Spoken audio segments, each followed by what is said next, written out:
약 2년 전인 2023년 8월 부산 1호선 시민기관사 체험 행사에 참석한 적이 있는데요. 그 떨림, 그 설렘을 지금도 잊을 수가 없을 정도로 재밌었는데요. 그리고 드디어 2년 만인 2025년 7월 25일 다시 한번 시민기관사 체험 행사에 참여하게 됐습니다. 이번엔 1호선이 아닌 2호선에 참여하였는데요. 과연 이번 제17회 시민기관사 체험 행사는 어떤 모습일까요? 직접 다녀온 행사, 지금부터 저와 함께 생생하게 확인해 보시죠.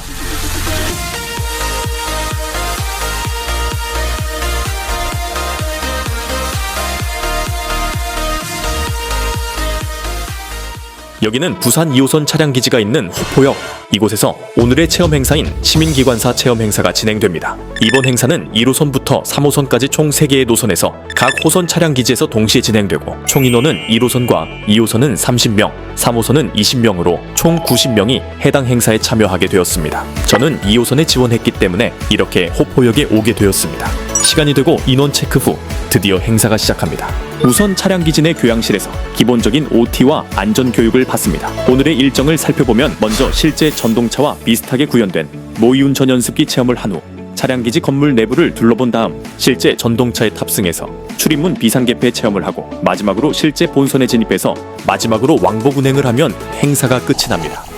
기본적인 안전교육이 끝나고 모의운전 연습기 체험을 하러 이동합니다. 간단한 설명을 듣고 운전을 시작합니다. 실제 기관사분들이 운전 훈련을 할 수 있는 기기라 그런지 실제랑 굉장히 유사하게 구현되어 있습니다.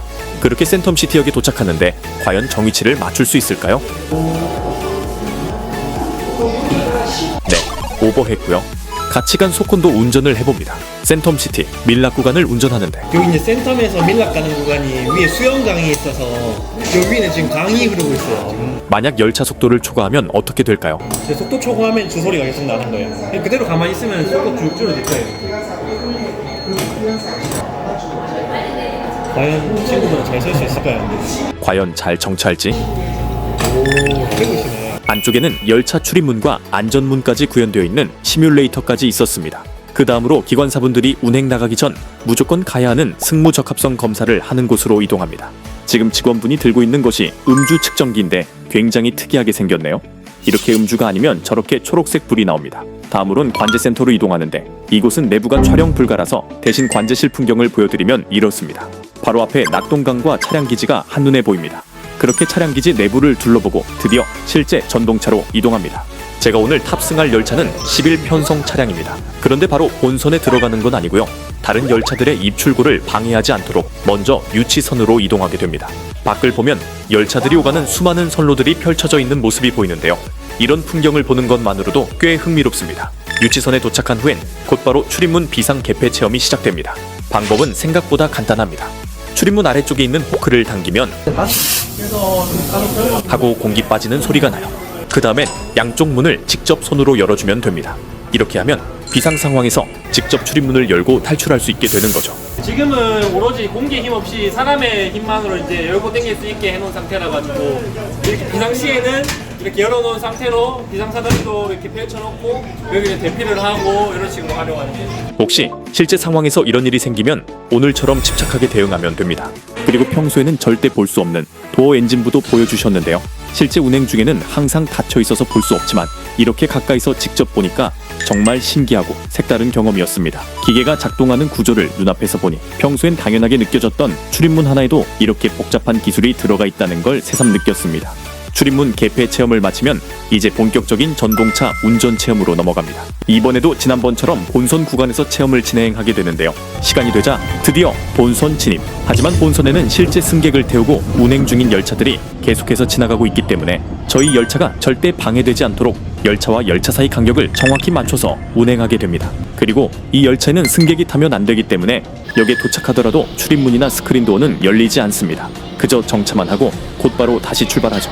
이번에 제가 탑승한 열차는 호포역을 출발해 낙동강 옆을 따라 금곡역에 정차한 뒤 지하 구간으로 진입하게 됩니다. 여기서 흥미로웠던 점, 지난번 1호선 체험 때는 전광판에 시운전이라고 표시됐고 안내 방송도 나오지 않았는데요. 이번 2호선은 달랐습니다. 일반 열차처럼 전광판도 그대로 작동하고 안내 방송도 정상적으로 나왔습니다. 승객은 없지만 마치 실제 운행하는 열차를 타고 있는 듯한 완벽한 몰입감이 느껴졌습니다. 그렇게 저희 열차는 덕천역에 진입합니다. 물론 역에서는 시운전 열차입니다 라고 방송도 나왔을 텐데요. 열차 안불이 다 켜져 있고 체험자들과 관제자분들이 타고 있으니까 멀리서 보면 그냥 일반 열차처럼 보이는 거죠. 그래서 무의식적으로 승객분들이 우리 열차에 탑승하려고 하시는 경우가 꽤 많았습니다. 하지만 이 열차는 정차만 하고 출입문은 열리지 않은 채 곧바로 출발합니다. 그 상황을 보고 순간 당황하시는 분들도 종종 계셨어요.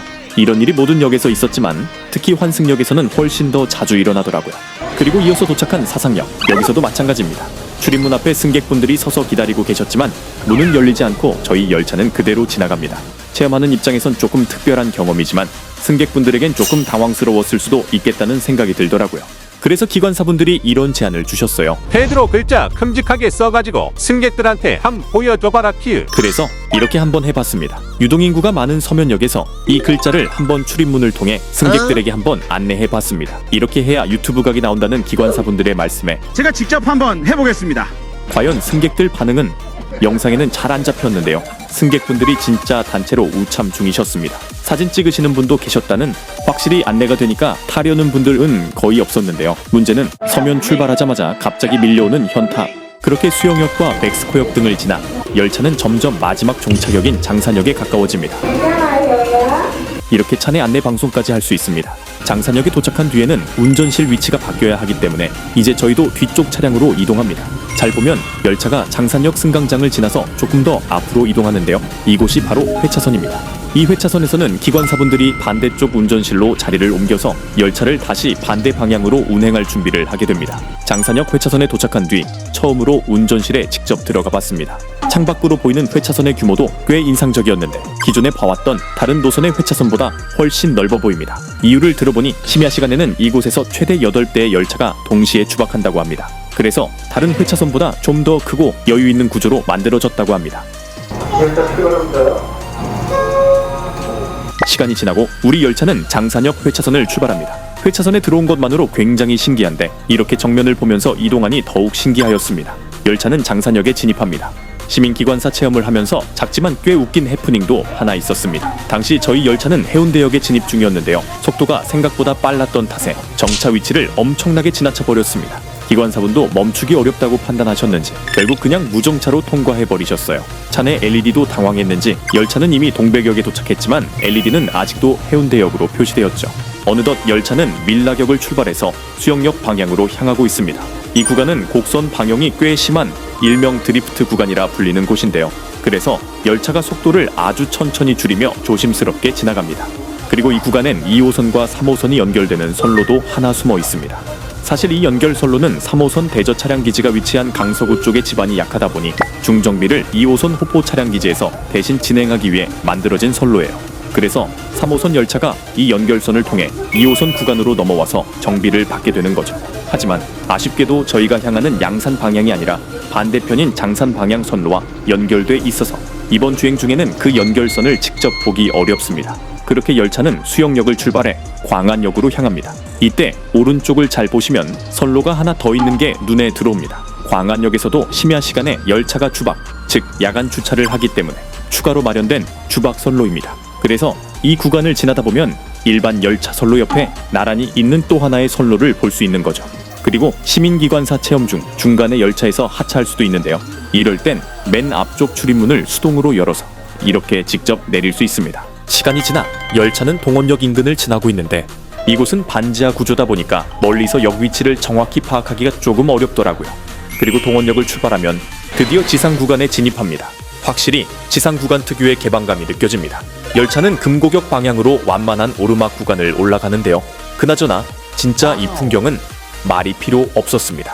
열차는 금고역을 출발해 마지막 역인 호포역으로 향합니다. 역시 2호선의 하이라이트 구간이라 그런지 경치가 엄청나게 좋습니다. 이윽고 열차는 마지막 역인 호포역에 진입합니다. 전동차가 서서히 멈추는 그 순간 이번 시민기관사 체험도 이렇게 마무리됩니다. 이번 체험을 통해 평소엔 그냥 타고만 지나쳤던 전동차 한 편 한 편에 담긴 노력과 긴장감, 그리고 기관사분들의 섬세한 조작까지 직접 체감할 수 있었던 정말 뜻깊은 시간이었습니다. 특히 낙동강 옆을 달릴 때의 짜릿함과 운전석에서 바라보는 풍경은 두고두고 기억에 남을 것 같아요. 기회가 된다면 다음에도 또 한 번 도전해보고 싶은 경험이었습니다. 그럼 전 이만 물러나 보겠습니다. 오늘 영상은 여기까지입니다. 시청해주신 여러분 감사합니다.